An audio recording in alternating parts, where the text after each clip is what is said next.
Joining me this morning in our visual radio studio to talk a little bit about the Connie Mack World Series, which gets underway next week. The general chairman of the Connie Mack World Series is here, Tyson Snyder. Good morning. Good morning. Thank you for being here. Also, Casey Snyder is here, and she's working with the host families. Good morning to you. Good morning. And also, Kevin Wilcox is here with the Connie Mack World Series Parade. Yeah, good morning, Scott. Good morning to you. Good morning to everybody. Great to have you all here. And it's terrific to have you here to talk a little bit about the series. And Tyson Snyder, let me talk to you first about the series. And you were telling me that you know most of the teams that are coming back to Farmington this year, right? Yes, we do. We know 11 of the 12. So far, we have the Frozen Ropes, D-Bat Elite, Midland Redskins, the Southern California Renegades, the Colton Nighthawks, Phenom Texas 18, 4C Frackers, that's our host organization, the Nashville Knights, Florida Legends, Cheyenne Post 6, and the South Troy Dodgers. Okay. And it sounds like to me some of these teams have been here before. Many of them have been here before, correct? Yeah, absolutely. So the two new ones are the Cheyenne Post 6. They won the Cheyenne qualifier. That was the one that 4C came out of last year. And then we also have Phenom Texas 18, who came out of the Houston qualifier. Got you. And so one yet to be determined.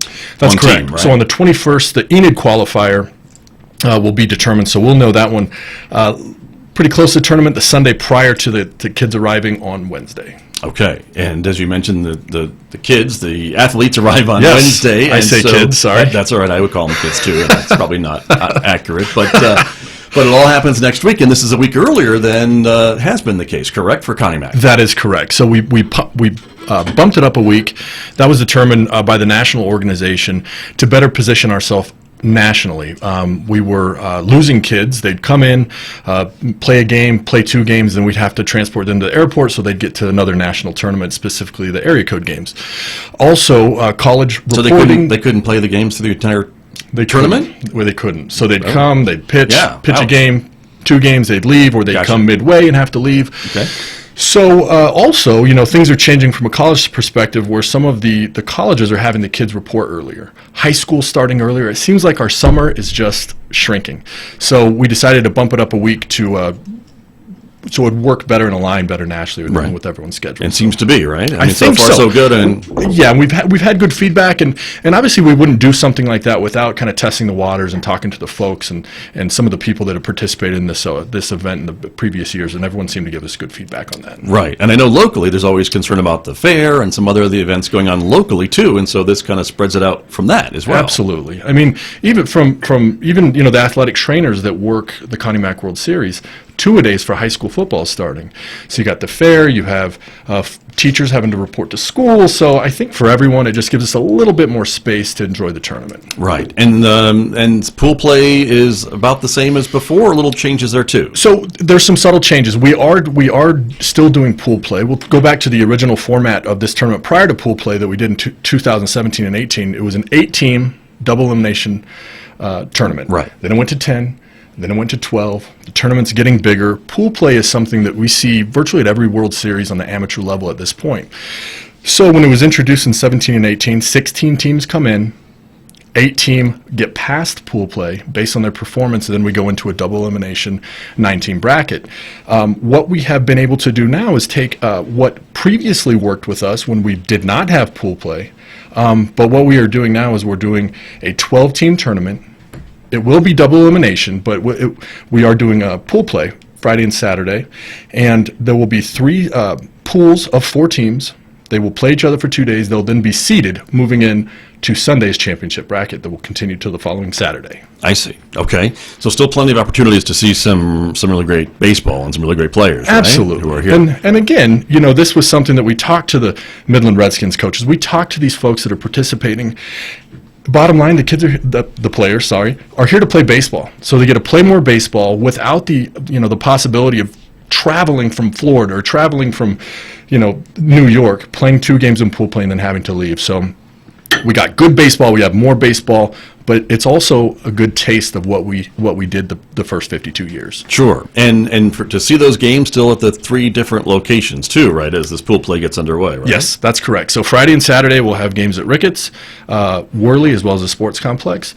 Saturday night, the host team is slotted to play at 8 o'clock at Ricketts, so that'll be an exciting game that we're all looking forward to. And then Sunday night, the championship bracket begins with a 5:30 and an 8 o'clock game to follow. Okay. All right. Very good. And again, those will be updated on the website, I think, and your Facebook page and Absolutely. Twitter and all. Yep. We have everywhere. we have all the social formats firing. We have Facebook, we have Twitter, we have Snapchat. We also have our official webpage at cmws.org, where there's links to everything as well as up-to-date stat updates. Okay. Good to know. Very Yes. good. Thank you for being here again. Absolutely. Let me turn to Casey Snyder, who you two know each other, I think, right? Because Yes, we do. Not Yeah. for the next couple of weeks. We won't see each other. you very probably won't much, see each but other yes. at all. That's true. I'm glad you're here to at least That's catch right. up. So that's good. But Casey Snyder, host family is always a big part of the Connie Mack World Series, and that's what you're in charge of. And so you're still looking for more? We're always looking for more because the community does a great job coming out and helping and to support. But, there's some families that are willing to take 4 players. So if those families didn't have to take 4 players and they could take 2 players, of course, we're always going to take any extra families with open arms. Okay. And so what does it requirement to be a host family? I think you need a super huge refrigerator. I know that. Yes. But the other side is a lot of people go out there and they try and buy all this food. Right. And then they realize that, the boys won't eat that. So sometimes I just wait Till they get there. Yes. Sure. Because it kind of makes it, what they like. But what they need to do is they need transportation to their games if they have practices. But right now with pool play, I feel like the practices won't be as intense as they have been in the past. They need a nice place to sleep. At our house, the boys bunk up. It's funny. They're used to staying in motels and hotels, so they just all bunk in one room. It's kind of comical. So a lot of And people they don't are like- mind. They don't mind that. They you're don't saying, mind, right? and a lot of So- people are like, "Oh, my house isn't big enough." Honestly, they're used to hotel rooms. It's about them sharing your life with your children or your spouses or whoever it is. It's just about the experience more than anything. Right. And there have been a lot of great stories, I think, about relationships and friendships that have been made from host families with these players who then go on and they maybe go on to the majors and they stay connected to these Farmington families, do they not? Absolutely, and this is our 4th year, and we still talk to all of them. They're the first boys that text me on Mother's Day. My birthday. We have a friend that kept years and years ago that he just played the guitar at the player's wedding. I mean, Wow. that's right? amazing. Yeah. What a great relationship. And so if folks would like more information, they can contact you. We've got an email address Yep. that we can show on the screen for folks who are watching us on Yep. Facebook or YouTube, everybody, but it's ConnieMackFamilies@live.com. Yes. One word, Connie Mack Families. Yes, sir. And you will, there's an application, I guess, and We are go doing through the background process. checks this year, anyone over 18. Mm-hmm. But really, they can call us, they can email us. We will get back to them as soon as possible with any questions, concerns.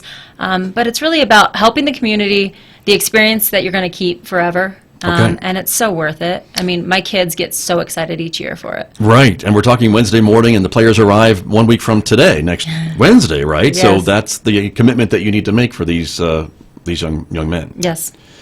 and throughout however long they're here at the tournament, I guess, right? And typically they'll stay, and if the team does get out, they typically do go home the next day. And so you may have them for a week, you may have them for a little longer, you may have them for a little less. But I can tell you that once you get them in your house, you don't want them to leave. It's a great experience. And you've been doing it for how long, did you say? 4 years. For 4 years. And how many players do you usually have? Oh, we're going for the big 4. 4 this year. So that's why you'd like maybe a couple more host families to step up. 4 boys and 3 children of our own, and my husband that I'm not going to see. So if Okay. I can do it, anyone can do it. There you go. I think that's true. So good advice. And Tyson, as being another part of a host family, I mean, what's it been to you to have these players in the house and joining your family for a week or so? It's been a great experience. It really has been. All year the kids are asking, "Dad, when are the ball players coming? When are the ball players coming? Which teams are we hosting this year?" And I think, not only the relationship that they share with these ball players, but also it gets them involved in the Connie Mack World Series. And it allows us to show the next generation what we had growing up. And that's really why we're involved, is because we had such a great childhood at Ricketts Park. Right, exactly. Well, it's a great tradition, I think, and it's what makes the Connie Mack World Series kind of stand out from the other tournaments, does it not? Is the community involvement with these host family programs and other volunteer programs like It really is. I think that is the thing that continues to separate us from tournaments around the world, really. As I've had the opportunity to talk to some of these players that are now, have families of their own, they come back and watch the tournament and bring their kids from, all over the country. Some of the things that they remember the most are some of the things that a lot of people wouldn't expect, right? The foster family experience, the parade.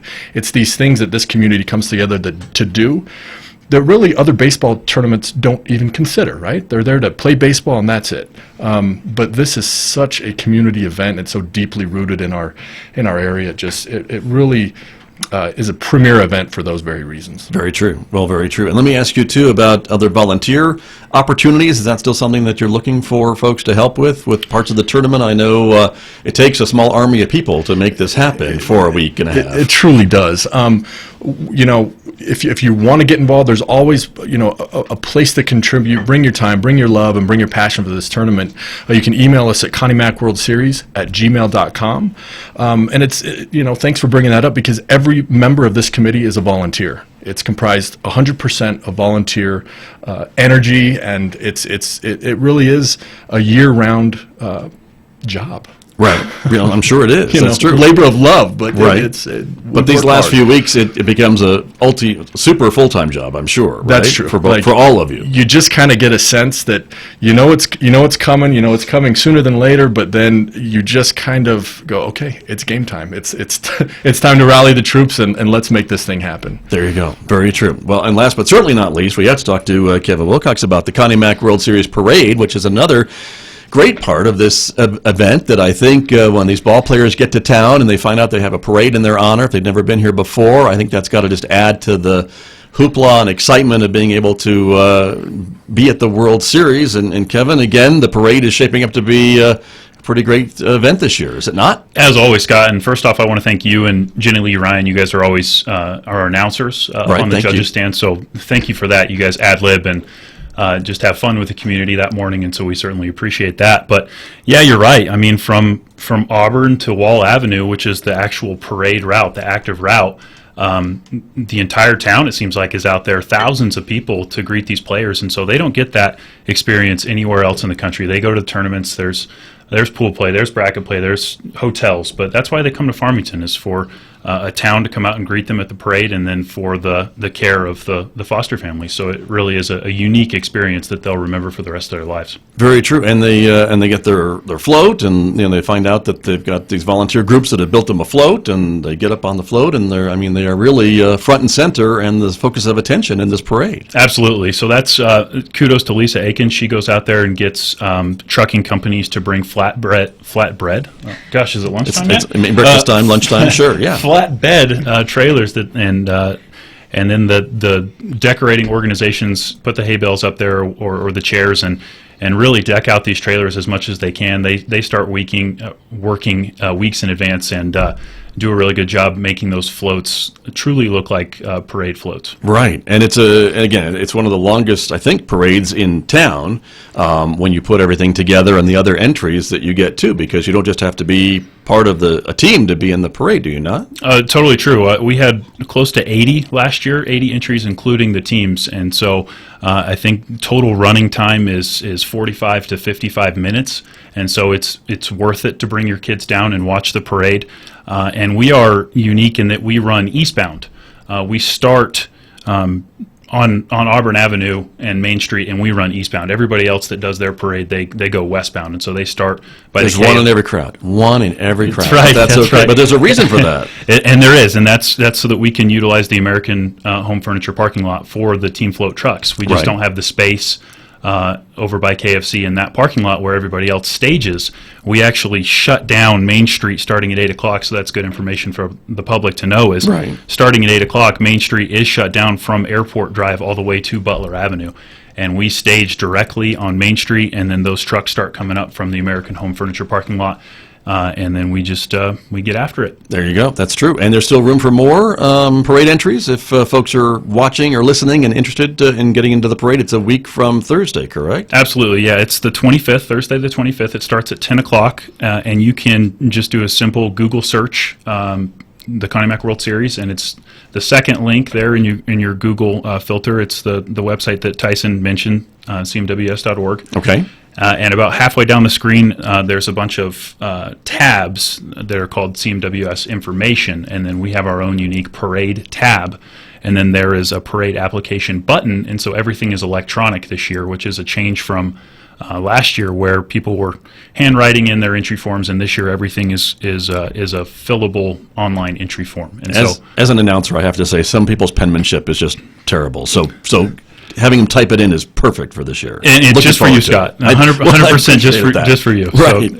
But if folks would like to get more information, they can also email you, and you can get them the application, right, to get into the parade as well? cmwsparade@gmail.com. All right. We're showing that on the screen right now, everyone, if you would like to. And then again, entries can be anything, bands and walking groups. And we have a little bit of everything. We have 5 different judging categories, and we've had everything from the Shriners come out in their little cars and split the crowd with the water guns. Oh yeah. And the judges too. I mean, that's great. I love that part. I love getting wet at the parade. Yes, because it's warm, so that's good. I've really tried to encourage them to not spray your judges stand there, but right. But that's okay. Yeah, everything from the Kelly Greens and the Panteras to little FABC baseball teams, the little guys that won the city championship, they come out and have their own floats, and so it's really a little bit of everything. We'll take anything and everything. Okay, but there's still time to get in if folks want to get into the parade. Yeah, there is. The deadline is actually Thursday, the this 18th. week. So you still have a little bit of time. So don't procrastinate. If you're hearing this, go ahead and get your entry in. There you go. That's very true. And the parade will be a week from Thursday at 10 o'clock. 10 o'clock in downtown Farmington. And again, as you mentioned, it goes from west to east. So it starts at about Auburn Avenue and goes all the way down through downtown past Orchard Avenue and. Officially to Wall, and the judges and announcer stand is at Orchard Park. Right, very good. Well, it's another great event, right thing that makes the Connie Mack World Series so special. A lot of folks look forward to it every year, and again, Tyson Snyder, General Chairman, as that job. This is again one of those great things about the event, having the parade. Correct? Absolutely. I think it's a key and vital component of what historically has made this tournament so great. Just the deep history. We modernize the tournament, but we really focus on those traditions that made it great for so many years. And let me ask you just a bit about that. We just have a couple of minutes remaining this morning about kind of the balancing act of modernizing parts of the tournament and keeping these traditions alive, but also dealing with the electronic age and people that are having to fly in and fly out and all those different things that I know are on your radar every year. How do you balance that? It's always changing, right? Baseball is constantly changing at a national level. So with the introduction of pool play, that was one of the things we had to change. We're doing a new ticketing format and process this year where we had to move away from the workflow, the paper workflow ticketing process, and we're offering online payments and digital tickets. But as much as we change, we know that what makes this tournament special is what has been untouched for 52 years, and it's just a great tournament with wonderful tradition. Social media is another thing that we've had to introduce into the mix of this tournament. The Jumbotron, we try and make that park as sharp and as advanced as we possibly can, but it is a balance. It's a fine line of modernizing but honoring tradition. And when you get some of these teams that are coming for the very first time to the Connie Mack World Series, and maybe they have never been to a big tournament like this, and so when they get in off the bus and they get the police escort into town and the big welcome at the Civic Center and the parade and all the hoopla and all the other special events that go on for these players, I mean, I know you can see it in their faces when they just get their eyes are super huge, aren't they? Just soaking it all in? You really can, and I think that's one of the reasons that we're all sitting here and why we do what we do, and you as well, is we have those moments where we see those ball players kind of their eyes light up, and you can realize that they're realizing they're experiencing something that may be once in a lifetime. Prior to assuming this role, I was in the press box. So player check-in, they'd come to the Civic Center. We'd be up in the press box, gearing up, getting everything ready to go. And as soon as they come into town, one of the first things they do is go to the park. So they're at Ricketts Park, and they walk in, and they're just like, oh my goodness, this is where I get to play baseball for the next week. And they imagine the stands full, and they've heard the stories, and they're taking pictures. And it really is one of the most rewarding things is seeing those kids experience that. Right. Well, it's a great tradition, and it's coming again in Farmington next week, a week early, as we said. That's correct. And but the parade is next Thursday, and then the opening ceremonies will be... Sure. So we are, after the parade's at 10 on Thursday, and then at 5:30 begins an open seating free event for the community. At 5:30 there is a coaches hitting challenge, which we call the Fungo Challenge. Right. And that's always a good time. The players are on the field cheering on their coaches, giving them a hard time. That is then followed by the Home Run Derby, which is one of the more exciting events. That will immediately be followed by the opening ceremonies. We are inducting one group of individuals and 4 individual members into our Hall of Fame. Those are all local Connie Mack World Series pioneers that really built this tournament and made it possible for all of us to experience. And one of the highlights of that evening is Chevelle Shepard's going to sing God Bless America to kick us off into the rest of the tournament. So we're really excited she's joining us, and we're really honored that we have the privilege of inducting such great individuals into our Hall of Fame. Indeed. And of course, I know Chevelle Shepard keeps a very busy schedule, so to be able to get in on her calendar is a great get as well. Yeah, we're very fortunate. So we're excited about that, and I think it's going to really add to the fan experience, and it's going to be great. And with the Hall of Fame inductions over the past years, again, that is, I think, brought more focus to the history of the tournament and the recognition and the contributions of the people that have helped make it what it is today, don't you think? Absolutely. Moving into this year, we had just coaches and players so some of them former local players, some from around the country, some managers and coaches that have been here for a number of different years over the course of this tournament's history.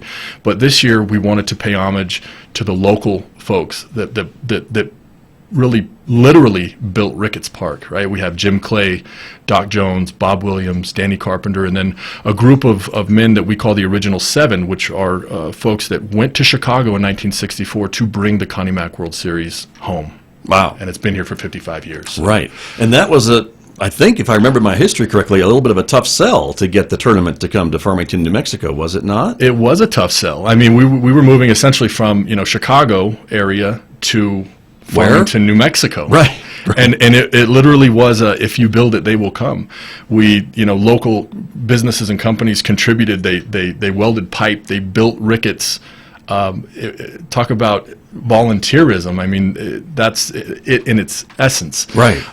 So people may not remember after all the renovations that the original Ricketts Park was a lot of oil field pipe and stands and backboards, basically, if I could describe it correctly. Yes, that is exactly right. So when I was telling someone these are the individuals that built this tournament, they literally built the tournament. It was a hard sell, but we had 7 people there. I believe the previous representative, the community of that representative, that was one individual, and we put together a great proposal. We had a year prior we put on the Babe Ruth World Series, right, and that really put us on a national level and showed to the rest of the country that yes, we are a great regional baseball town, but we want to be a great national baseball town.